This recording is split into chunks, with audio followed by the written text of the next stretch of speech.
5, 4, 3, 2, 1. Anyway, Def Jam changed the game. What Def Jam did was showed America that there were a lot of black comics, and there were a lot of black comics who could work, and it made stars. If it hadn't been for Def Jam, there would be no Bernie Mac, there'd be no Steve Harvey, there'd be no D.L. Hughley, there'd be no Samoa, there'd be no J. Anthony Brown, there'd be no anybody.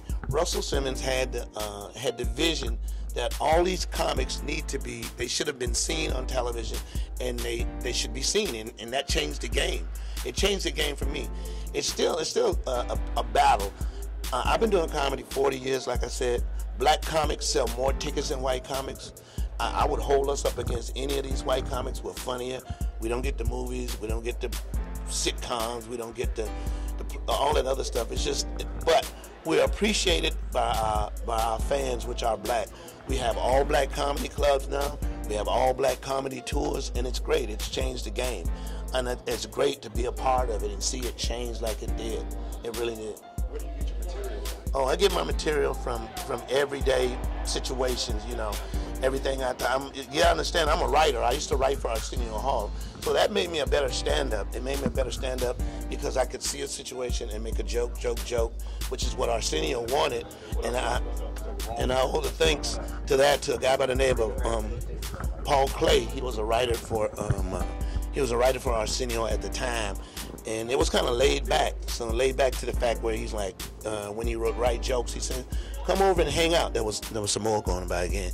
He would say, come over and hang out. And in the course of hanging out, they would read the paper and they would write jokes. And then, you know, if you're sitting there, so because we're going to go to lunch when they finish, you're sitting there, you're being a comedian, you would come up with a suggestion about, hey, do this, hey, put that in there.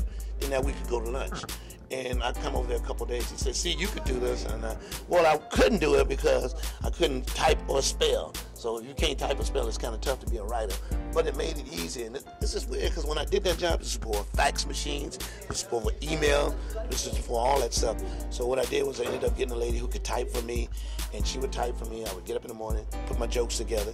She would type up my jokes, and I would go over there and pick up the paper because there was no fax machine, wasn't internet. I'd drive over there and pick up the jokes and come back. And it just changed the game. That was a big deal. So I also wrote for Dio when he was on his show. Did his show too. Take your shirt off. So it kind of changed the game. But it's a blessing to be a part of it. And especially in Atlanta. Atlanta has so many good comedians. You know, so many good comedians that come out of the city. Do you think Hollywood has missed out on the gym because? No, it's not so much as missed out. It's just they're just not gonna scoop us all up and make things for. They're making 89 sitcoms this year, comedy shows.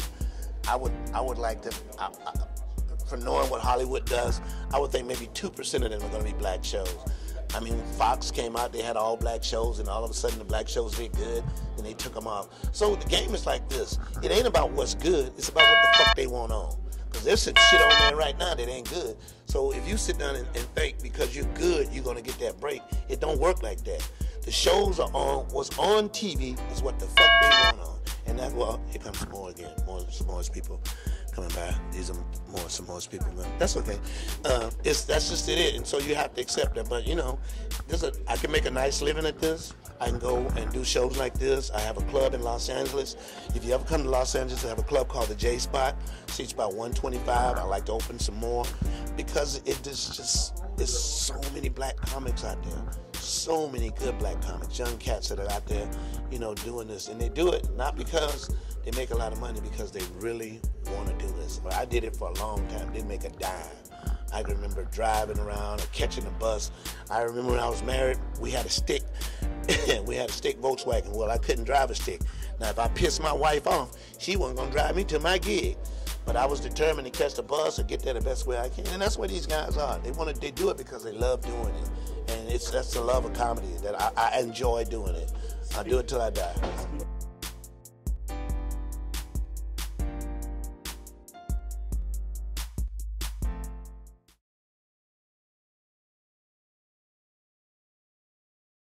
Think big. Think tall. Think Tall boy. Tall boy.